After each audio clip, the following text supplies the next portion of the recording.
E aí, movendo-se, então, em direção a processos centrais na TCC, então a necessidade de revisitar as questões fundamentais da pesquisa em psicoterapia e de focar nos processos centrais subjacentes aos transtornos mentais está se tornando cada vez mais evidente. Talvez não para muitas pessoas, mas tá. A terapia cognitivo-comportamental tradicionalmente se concentrou em técnicas específicas para tratar sintomas específicos. No entanto, há um crescente conhecimento de que entender e abordar processos psicológicos centrais pode levar a intervenções mais eficazes e abrangentes. E a pesquisa em psicoterapia historicamente enfatizou o desenvolvimento e a validação de protocolos de tratamento específicos para diferentes diagnósticos do DSM. Embora esses protocolos tenham demonstrado eficácia, essa abordagem pode ser limitada ao não considerar a complexidade e a variabilidade dos processos psicológicos que subjazem aos transtornos mentais. Reconhecendo essas limitações, há um movimento em direção ao estudo de processos centrais que são comuns a múltiplos transtornos. E é isso que busca a terapia baseada em processos, tá? Trazer justamente essa reflexão, essa teoria baseada nisso. Isso inclui focar em fatores como regulação emocional, flexibilidade cognitiva, reatividade ao estresse e padrões de pensamento ruminativo. Ao identificar e entender esses processos centrais, os pesquisadores clínicos podem desenvolver intervenções mais amplamente aplicáveis às necessidades individuais dos pacientes. Pulou aqui. E aí, explorando mais um pouquinho, na verdade ficou até repetido aqui, né? Então, deixa eu ver aqui, professora, é justamente a abordagem de rede complexa. Em vez de ver os transtornos mentais como entidades discretas, independentes, abordagem de sintomas interconectados, cada um é um nó. As conexões, eu acho que na hora de eu fazer um resumo, eu achei que eu não tinha falado ainda. Eu acabei falando de novo, mas eu acho que eu acrescentei mais coisa.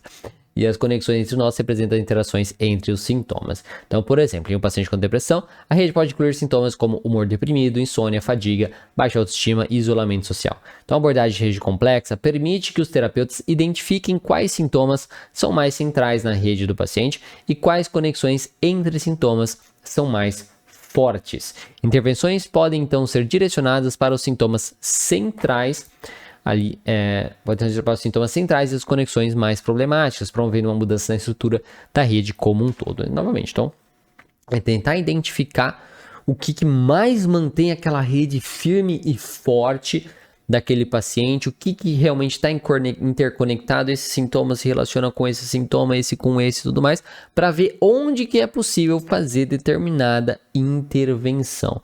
É aquela coisa, eu tô com baixo humor, com baixa vontade de fazer as coisas, eu não faço as coisas. Eu não faço as coisas, eu fico triste porque eu não faço as coisas, e isso me diminui ainda mais, né? Realmente o meu humor, diminui ainda mais minha vontade de fazer as coisas, e por aí vai. Tá? A gente precisa justamente reconhecer tudo isso, fazer esse desenho, né? Essa ideia, né? E saber onde cortar.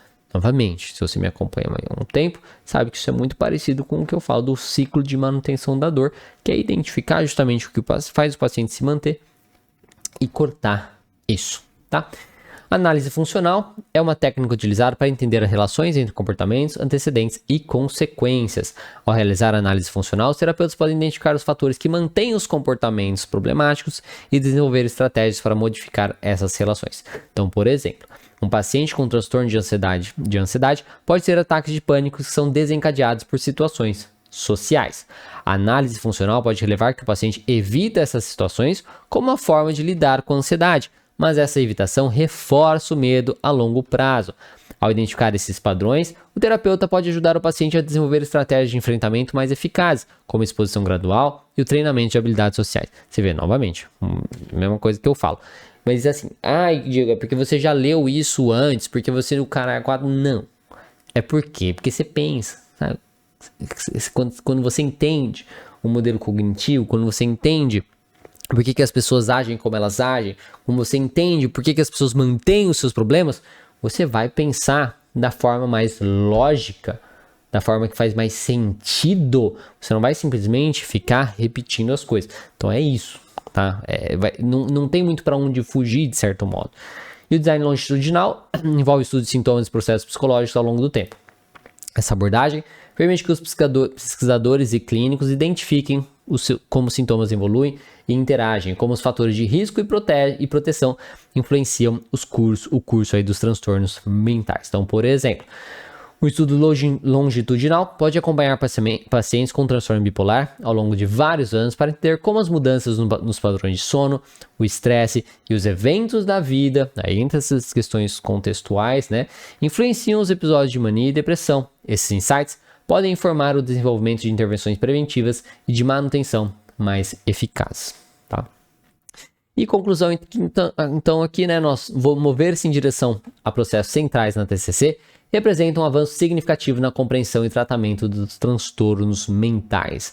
Ao focar em processos subjacentes como a regulação emocional, a flexibilidade cognitiva e os padrões de pensamento, os terapeutas podem desenvolver intervenções mais eficazes e personalizadas. A abordagem da rede complexa, a análise funcional e o design longitudinal oferecem novas perspectivas e ferramentas aí para entender a complexidade da psicopatologia e a promover mudanças terapêuticas significativas. Esse movimento em direção a processos centrais, tem o potencial de melhorar significativamente a eficácia das intervenções terapêuticas e a qualidade da vida dos pacientes. Esse vídeo foi um recorte de uma live que eu faço quinzenalmente no meu canal e também no meu perfil do Instagram Terapia Cognitiva Online.